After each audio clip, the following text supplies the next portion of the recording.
कि ये एक छोटा सा कैंपस होता था, पूरे में रेत था, कहीं भी खेती होने या पौधे लगने की संभावना नहीं थी। लेकिन आज यह तहसील दिनों दिन फल फूल रही है और उस फल फूलने में एक छोटा सा योगदान, एक छोटा सा सहयोग मेरे द्वारा करने का मुझको अगर अवसर मिला है तो निश्चित रूप से जितना ये आपके लिए उपहार है, आपके लिए खुशी की बात है, उससे कम कहीं मेरे लिए सौभाग्य की बात नहीं है। क्योंकि यहाँ पे बैठा कोई भी व्यक्ति को ये सौभाग्य बहुत कम लोगों को प्राप्त होता है कि जिस तहसील का वो निवासी हो, जिस तहसील का रहने वाला हो और उसी तहसील में उसके नाम का पत्थर लगे, तो मैं समझता हूँ कि मुझसे ज्यादा सौभाग्यशाली कोई नहीं है। और आज इस लोकार्पण के अवसर पर मैं अधिवक्ता बंधुओं को भी ये सौगात देते हुए बधाई भी देता हूँ।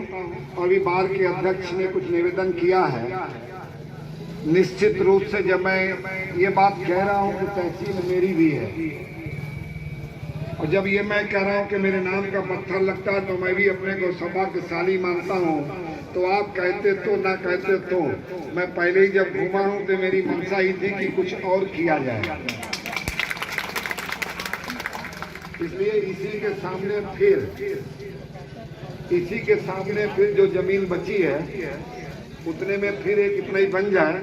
जो 2-4-5 लाख रुपए की जरूरत है, निश्चित रूप से मैं उसको देने का घोषणा याद करता हूँ।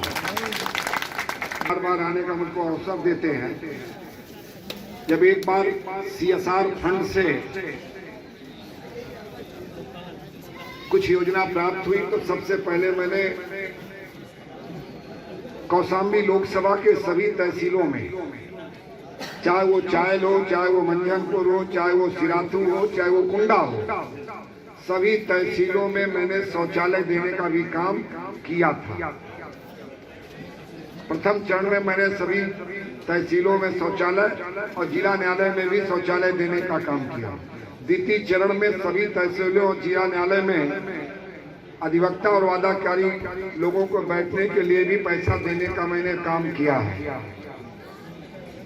2 बार आपने आशीर्वाद दिया, मैंने 2 काम कर दिया। तीसरी जीत के लिए मैं एडवांस अभी से आप लोगों को उपहार देने जा रहा हूं। और मुझको पूर्ण विश्वास है कि जिस तरह से जिले भर के लोकसभा के सभी अधिवक्ताओं का लाड दुलार और सम्मान मुझको मिलता रहा है, आशीर्वाद मिलता रहा है, और ये बात कहने में मुझे कोई संकोच नहीं कि 2014 से पहले इस तरह का वातावरण था, इस प्रकार का परिवेश था कि कौशाम्बी लोकसभा का सांसद कौन होगा वो कौशाम्बी के लोग नहीं बल्कि गंगा पार के लोग तय करेंगे। लेकिन ये अधिवक्ताओं की जो बुद्धिमत्ता है, अधिवक्ताओं की जो संघर्ष है, बुजुर्ग जो आशीर्वाद देने का काम किया है, मुझ जैसे छोटे से कार्यकर्ता दुनिया के सबसे बड़े लोकतंत्र देश की सबसे बड़ी पंचायत में अगर मैं पहुंचा हूं तो ये बात कहने में मुझे कोई संकोच नहीं है। जहां एक तरफ कौशाम्बी का एक बच्चे ने आशीर्वाद दिया, वही कौशाम्बी लोकसभा का एक प्रबुद्ध, चाहे वो डॉक्टर हो, इंजीनियर हो, वकील हो, समाज सेवी हो, जिसको समाज का चिंतन करता है, जिसको समाज के उत्थान, कल्याण, विकास की चिंता है, सबके आशीर्वाद से आज मैं देश की सबसे बड़ी पार्लियामेंट में हूँ। लेकिन मैं इतने कह के अपनी बात पूरी करूंगा कि जिस आशा, उम्मीद और विश्वास के साथ आपने मुझ जैसे छोटे से कार्यकर्ता को देश की सबसे बड़ी पंचायत में भेजा है, जिस उम्मीद के साथ भेजा, जिस आशा के साथ भेजा है,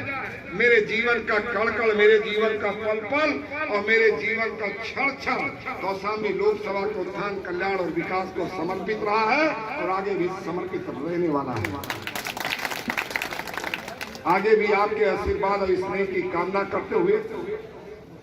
क्योंकि 2022 का चुनाव सर पर है और निश्चित रूप से उत्तर प्रदेश के भाग्य का निर्णय करने का एक दोबारा अवसर प्रदेश की जनता को मिलने जा रहा है। मैं यहाँ पे राजनीतिक बात नहीं करूंगा, लेकिन जब समाज का प्रबुद्ध हो तो प्रबुद्ध से ये बात तो कही जा सकती है कि समाज के प्रबुद्ध लोग हैं, इस बात का चिंतन करें कि 2017 से पहले उन्होंने कैसी सरकार की कल्पना की थी, कैसे नेतृत्व की कल्पना की थी। आज समय आ गया है कि वो स्वयं चिंतन करें कि जिस आशा, उम्मीद और विश्वास के साथ 2017 से पहले उत्तर प्रदेश में आपने सरकार बनाने का सपना देखा था, क्या वो सपना पूरा हुआ कि नहीं? ये प्रदेश के प्रबुद्ध समाज को चिंतन करने का अवसर है। प्रदेश का प्रबुद्ध समाज इस बात का चिंतन करे कि जैसे 2017 से पहले उत्तर प्रदेश में हालात क्या थे, ये बात किसी से छुपी नहीं है। मैं आपसे केवल वोट की अपील करने नहीं आया हूं। मैं इस तहसील परिसर में खड़े होके और ऐतिहासिक तहसील परिसर में खड़े होके अपने अधिवक्ता बंधुओं से निवेदन करूंगा, प्रार्थना करूंगा कि आज के बाद इस बात का चिंतन जरूर करें